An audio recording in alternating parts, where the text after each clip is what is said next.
Went to Afghanistan with the Air Force during the war in Afghanistan. I went for 24 hours and nothing went according to plan.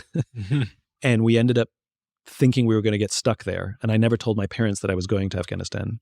We landed at 10 o'clock at night in Bagram Air Base, and the door had opened on the side of the plane. We hadn't got off the plane yet. And about 10 minutes after we landed, the base came in a rocket attack, and 3 rockets hit 100 yards off our nose. You could hear the booms, obviously. The air raid sirens are going. Over the speakers, it's telling everybody to go to their shelters. And we're just on a plane filled with gas. And weirdly, I was calm because everybody else was calm. And we never bothered putting on our vests or our helmets because what's that going to do? And we just sort of hung out. And I was weirdly relaxed.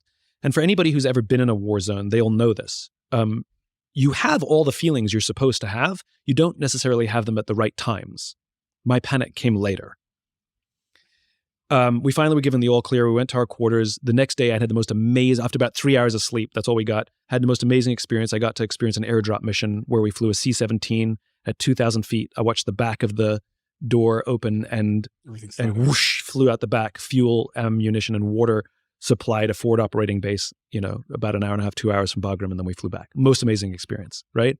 Now, the goal was to leave the country. I was just there to experience an airdrop, meet some people. I had no particular responsibility other than to witness. We found another plane that was going back to Bagram. We asked the pilot, can we join your flight? He said yes. We waited for many hours because there's a lot of waiting. And we finally got on the plane. We're literally 5 minutes from leaving. We're all strapped into the back of this KC-46 again. And it's a outbound aeromedical. So we're taking out wounded servicemen and women. And 5 minutes before we leave, the pilot comes up to us and says, I need to bump you off this flight because I need some extra room for stretchers. And we went, sounds good. If there's ever a good reason to get bumped off a flight, this is it. So we took our stuff off and we thought, okay, let's go find another flight. And that's when we learned that there are no other flights leaving until Tuesday, and it's only Saturday. And now all of a sudden, every fiber of my body sank. All of a sudden I realized I'm stuck in this country and there's no guarantee I'm going to get on a flight on Tuesday. I don't have any way to contact my parents. I'm just going to be completely out of touch after the date that they think I'm coming home. And even if I did call them, what am I going to say? I'm not going to be home. I'm in Afghanistan, like in the middle of a war, I remember I had a tremendous self-awareness of how I felt and who I was becoming. And there was a public affairs officer who said, I can get you to Kyrgyzstan, but you don't have the right visa. And I literally put my finger in his face. I don't do that. I've never held my finger in someone's face in my life. And I put my finger in his face and said, you get me on that plane. Like, I don't talk to people that way. And I could see myself becoming this person that I am not and didn't want to be. We went back to our quarters. We're all exhausted. And so I lay down on the bed and closed my eyes just because I was tired, but there's no way I was sleeping. My mind was racing. One of the officers said, well, I'm going to see if I can find us another flight. And so he left. And the other officer said, well, I'm going to go to the gym then. And he left. And he thought I was sleeping. So as he left, he turned the lights out and I was left by myself in the dark, my mind going crazy. And now I'm panicked. That feeling that I should have had when the rockets hit, I'm now having it right now. I'm convinced I'm going to die. I'm convinced there's going to be another rocket attack. I'm convinced it's going to land on me. I'm convinced my parents are going to find out I was here when the military knocks on the door and tells them. And no logic can dissuade me. I know one of the reasons I feel this way is because I have no sense of purpose, right? I didn't come here for any reason. I just came here to witness. And so look, I'm in the purpose business. I'm like, all right, Simon, you need purpose. You need purpose. Come up with a sense of purpose. All right, you're here to learn and come back and tell their story. Okay, there you go. And it made me feel good for like 5 minutes. And then it disappeared and the panic and the paranoia came back in. And I went through this cycle multiple times trying to invent a purpose for myself. And then I finally realized I couldn't come up with anything and I gave up. And I lie in that bed resigned to the fact that I was stuck there without a sense of purpose. And I decided that if I was going to get stuck here, I might as well make myself useful, that I would volunteer, that I would speak to the troops that they wanted me to. I would carry boxes. I would sweep floors. I didn't care how menial the work. I just wanted to serve those who were serving others. And in that moment, I found unbelievable calm, even excitement to be there to serve those who serve others. As if it were a movie, the timing was extraordinary. Having just come to this remarkable insight, the door flies open. It's Major Throckmorton. He says, there's a flight that's been redirected. It's going to Ramstein. We can get on the plane if we leave now. They're not going to wait for us. We have to go. We have to go now. We have to go now. Where's Matt? I'm like, he's at the gym. We run to the gym. We get Matt off the treadmill. There's no time for him to shower. He puts his uniform back on. We grab all of our stuff and we run to the flight line to get on this plane. We get to the flight line. We can see the C-17 we're supposed to get on. It's right over there. We can see it. But the security stops us and won't let us onto the flight line. There's a fallen soldier ceremony happening somewhere on the base. And out of respect, everything stops. And so we sat on the curb and waited. And while we were sitting there, I told the guys what I had gone through lying in that bed. Mind you, I have no idea how long I was in that bed for. I could have been in there for 10 minutes. I could have been there for an hour. I don't want anybody to tell me either. I lost all concept of time. I sat there and told them what I had gone through, and I'd come to this remarkable insight that true purpose in life is to serve those who serve others. And I wept while I was sitting on that curb. And one of the things that a lot of people don't know about the military is crying is just fine. Finally, the security came up and we were able to walk to the aircraft. We boarded the plane. We would be the only 3 passengers aboard this aircraft.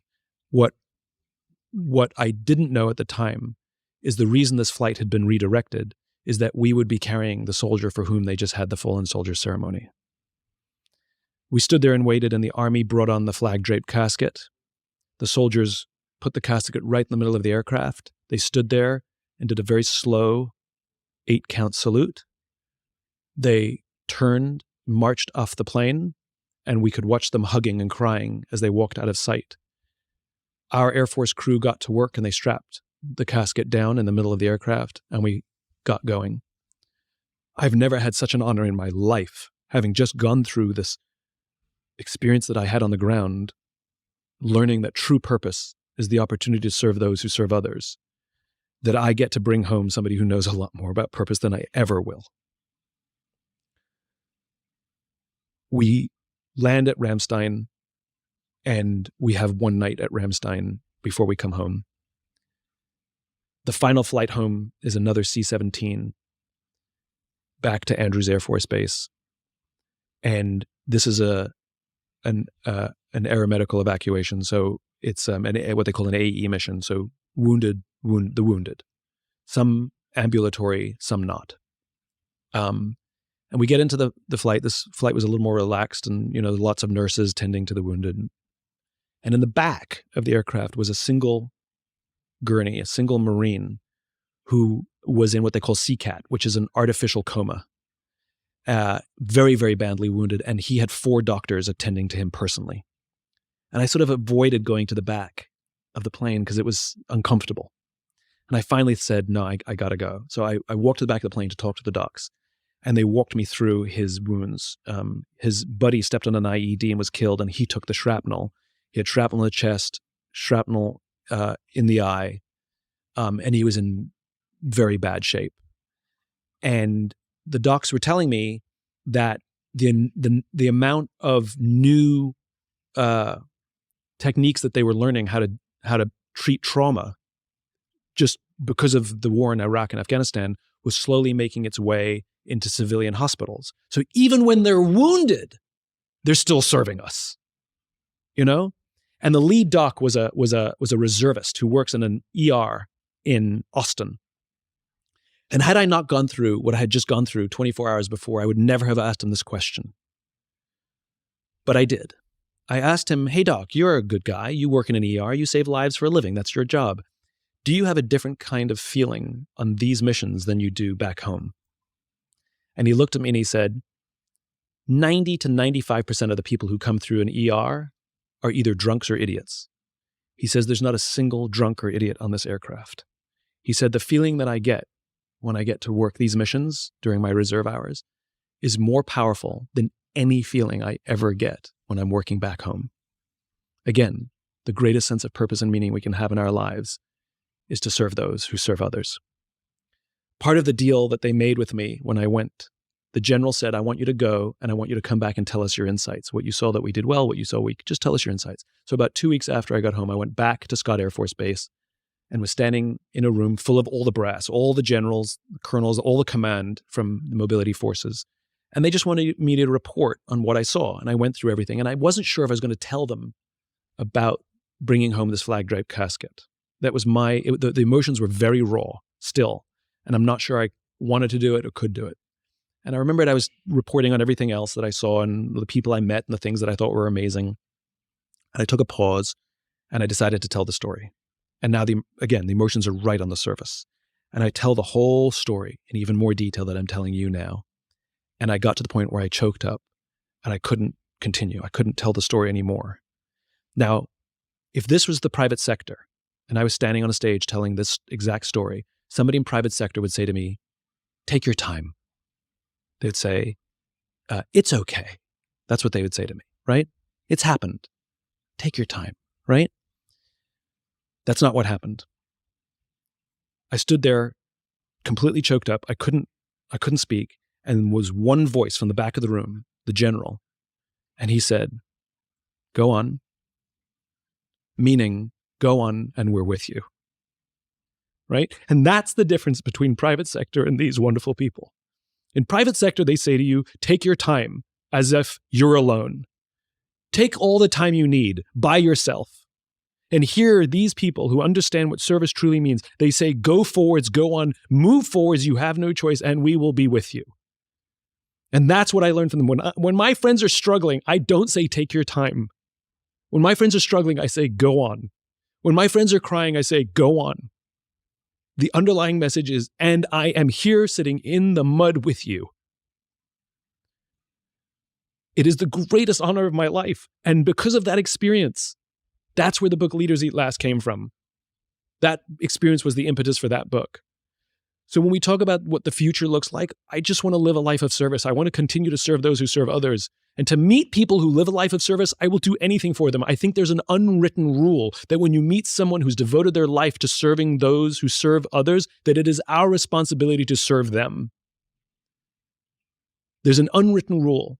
The reason I do so much pro bono stuff is because when I meet people who are on the side of good, on the side of service, I obey that unwritten agreement that I will be there for you and I will serve you and expect nothing in return. And if you want to bring it full circle back to relationships, when one person shows up in the relationship to serve you, you have the moral responsibility to serve them. Because to serve someone who serves others, they are serving you, which means we have to serve them. I live my life by that code.